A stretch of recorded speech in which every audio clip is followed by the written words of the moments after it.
Welcome to Season 3 of the Fish Wrapper Podcast. Our goal is to bring you story content to inspire, encourage, and uplift the soul. It's our hope you find these stories refreshing, thought-provoking, and motivating as you face the challenges of everyday life. So turn us up and tune your ears, and let's get started by jumping right into the story.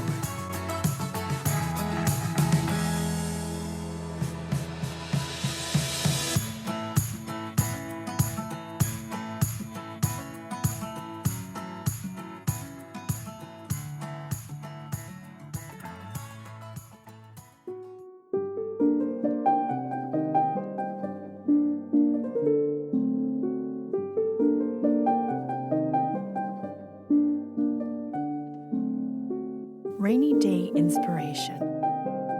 Author unknown. Read by Deborah Mead. It was a rainy Saturday afternoon, and all the boarders at Mrs. Plunkett's were feeling dull and stupid, especially the schoolgirls on the third floor. Cyrilla Blair, Carol Hart, and Mary Newton, who were also known as the trio, shared the big front room together. They were all sitting in the room, scowling out at the weather. At least Carol and Mary were scowling. Cyrilla never scowled. She was sitting curled up on her bed with her Greek grammar book. She smiled at the rain and her grumbling friends as cheerfully as possible. "For pity's sake, Cyrilla, put that grammar book away," moaned Mary. "There's something positively strange about a girl who can study Greek on Saturday afternoons, at least this early in the term." "I'm not really studying," said Cyrilla, tossing the book away. "I'm only pretending. I'm really just as bored and lonesome as you are. But what else is there to do? We can't leave the room. We've nothing to read, and we can't make candy since Mrs. Plunkett has forbidden us to use the oil stove in our room. We'll end up quarreling with each other if we sit here idle. So I've been trying to brush up on my Greek verbs just to keep out of mischief. Have you any better arrangement to offer?" "If only it were a mild drizzle, we might go out and see the Patterson girls," sighed Carol. "But there's no venturing out in such a downpour. Cyrilla, you're supposed to be the brainiest one of us. Prove your claim by thinking of some new amusement especially suited to rainy afternoons. That will be putting your gray matter to better use than squandering it on Greek verbs outside of normal study times." "If only I'd received a letter from home today," said Mary, who seemed determined to persist in gloom. "I wouldn't mind the weather at all. Letters are such cheery things, especially the letters my sister writes. They're so full of fun and nice news. The reading of one cheers me up for the day." "Cyrilla Blair, what is the matter?" Cyrilla had bounded from her bed to the center of the floor, waving her Greek grammar book wildly in the air.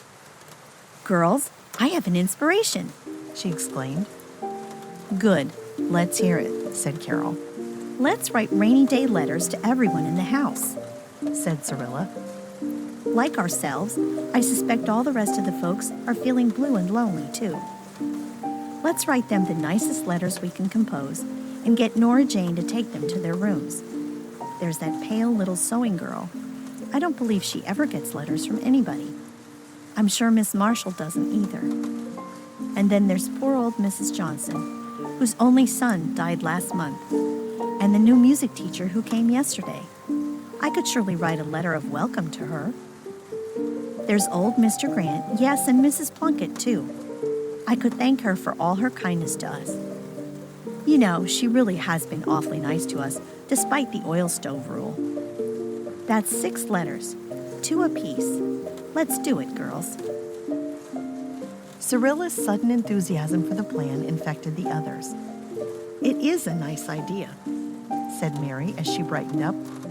"But who's to write to whom? I'm willing to take anybody but Miss Marshall. I couldn't write a line to her to save my life. She'd be horrified at anything funny, and our letters will have to be mainly nonsense. Nonsense of the best kind, for sure, but still nonsense nonetheless." "You'd better leave Miss Marshall out," suggested Carol. "You know, she disapproves of us anyhow. She'd probably resent a letter and think we were trying to play some kind of joke on her. We should not leave her out." said Cyrilla decisively. Of course she's a bit strange and impolite. But girls, think of 30 years of boarding house life, even with the Plunketts. Wouldn't that sour anybody? I'd say you'd be cranky, grumbly, and disagreeable too. I feel really sorry for Miss Marshall. She's had a very hard life. Mrs. Plunkett told me all about her one day. I don't think we should be upset about her biting little speeches and sharp looks. And anyway, even if she is as disagreeable as she sometimes seems to be, it must make it all the harder for her. She needs a letter most of all. I'll write to her since it was my suggestion. We'll draw lots for the others. Besides Miss Marshall, the new music teacher fell to Cyrilla's share. Mary drew Mrs. Plunkett and the dressmaker, and Carol drew Mrs. Johnson and old Mr. Grant. For the next 2 hours, the girls wrote busily, forgetting all about the rainy day and enjoying their epistolary labors to the fullest. It was dusk when all the letters were finished. My, hasn't the afternoon gone quickly? Exclaimed Carol. I just let my pen run on and then jotted down any good idea that came into my head. Cyrilla Blair, that big fat letter cannot all be for Miss Marshall. What on earth did you find to write to her? It wasn't so hard once I got started, said Cyrilla, smiling. Now, let's hunt up Nora Jane and send the letters around so everybody can read his or hers before tea time. We should have a choice assortment of smiles at the table instead of all those frowns and sighs we usually have at dinner.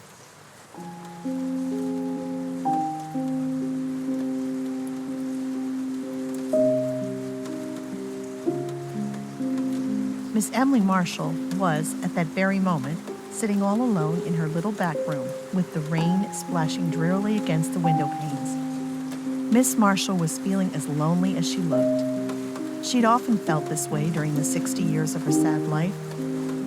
She told herself bitterly that she hadn't a friend in the world, not even one who cared enough to come and see her or to write her a letter now and then. She frequently thought that her boarding house acquaintances disliked her, and she resented their dislike without ever admitting to herself that her ungracious ways were most likely responsible for it. She smiled sourly when little ripples of laughter came faintly down the hall from the front room, where the trio were writing their letters. If they were old, lonesome, and friendless, they wouldn't see much in life to laugh over, said Miss Marshall bitterly, drawing her shawl more closely around her sharp shoulders. They never think of anything but themselves, and if a day passes that they don't have some fun, they think it's an awful thing to put up with. I'm sick and tired of their giggling and whispering.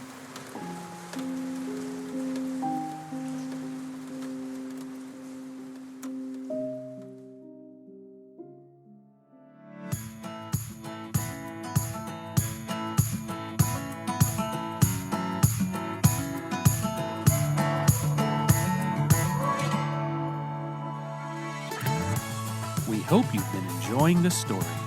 We will continue in just a moment, but first we pause to bring you the sponsor for this episode. If your business isn't using key marketing tools, you could be missing out on valuable opportunities to grow. That's where Little Mountain Printing comes in. They offer powerful marketing solutions like postcard mailers, brochures to showcase your products or services, websites to attract new customers, and promotional products to show your appreciation to clients.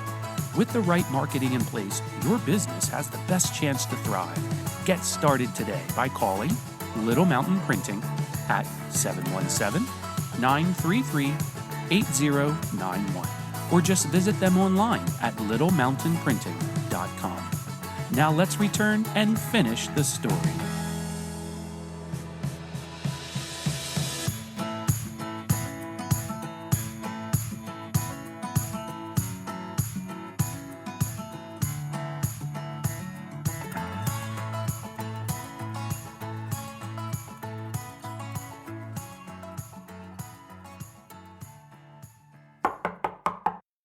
Miss Marshall heard a knock at her door. When she opened it, there stood Nora Jane, her broad red face beaming with smiles. "Please, miss, here's a letter for you," she said. A letter for me? Miss Marshall shut her door and stared at the fat envelope in amazement. Who could have written it? The postman only came in the morning. Was it a joke? Those giggling girls? Miss Marshall's face grew harder as she lighted her lamp and opened the letter suspiciously.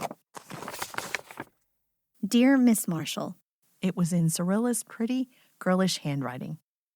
we girls are so lonesome and dull that we've decided to write rainy day letters to everybody in the house, just to cheer ourselves up. So I'm going to write you a letter of friendly nonsense. Pages of nonsense followed, and very delightful nonsense it was.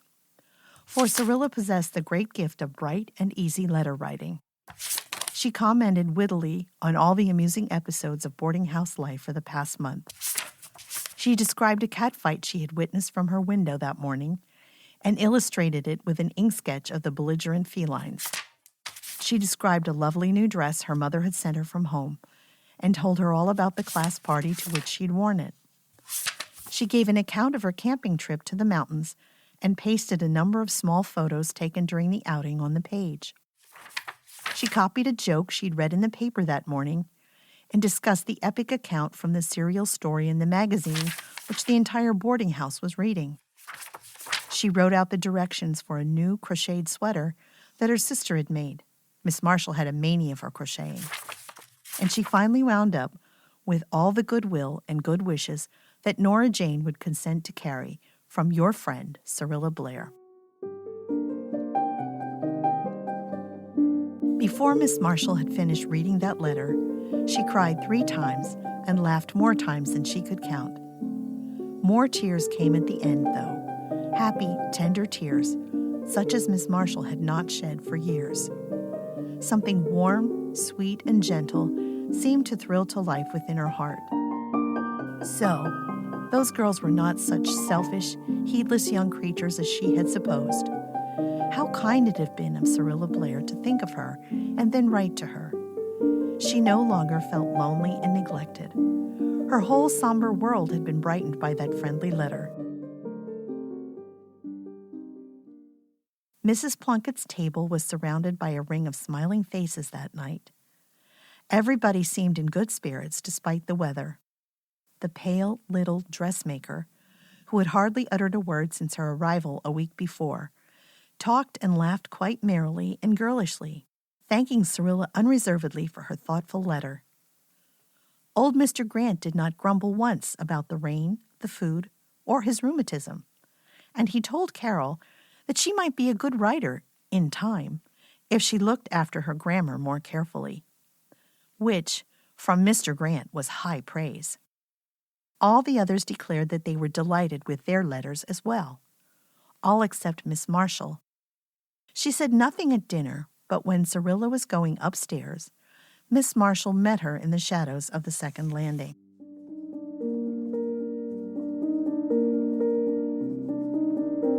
My dear, Said Miss Marshall gently.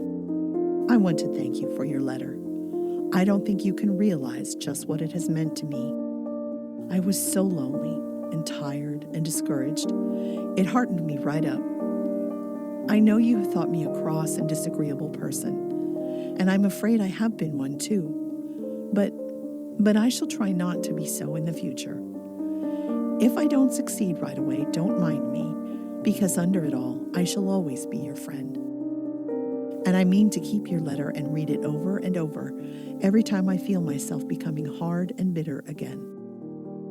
Dear Miss Marshall, I'm so glad you liked it, Said Cyrilla frankly. We're all your friends and would be glad to be close to you. Only we thought we bothered you with our nonsense. Come and see me sometimes. Said Miss Marshall with a smile. I'll try to be cordial. Perhaps I'm not yet too old to learn the secret of friendliness. Your letter has made me think that I've missed much by shutting all young people out of my life as I have done. I want to reform if I can. When Cyrilla reached the front room, she found Mrs. Plunkett there. I've just dropped in, Miss Blair, said that worthy woman, to say that I don't think I'd mind your making candy once in a while, if you want to. Only please, do be careful not to set the place on fire. We'll try, promised Cyrilla with dancing eyes. When the door closed behind Mrs. Plunkett, the 3 girls looked at each other. Cyrilla, that idea of yours was true inspiration, said Carol solemnly. I believe it was. Said Cyrilla as she fondly recalled the conversation with Miss Marshall. The end.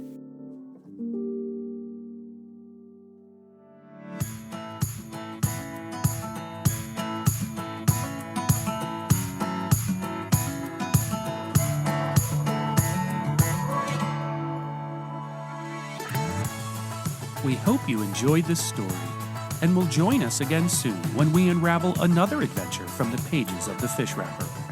We want to remind you that the full Fish Wrapper is available by print subscription.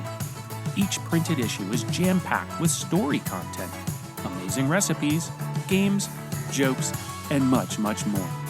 Our readers never want to miss an issue, and you can order yours today by visiting thefishwrapperonline.com or by calling 717-400-FISH. That number again is 717-400-FISH. We encourage you to subscribe to this podcast, ensuring you never miss a new episode. And hit that like button so more listeners will hear these amazing stories. Finally, don't just settle on the newest release. Explore our past 2 seasons to hear more amazing adventures. See you again soon, and may our Lord and Savior Jesus Christ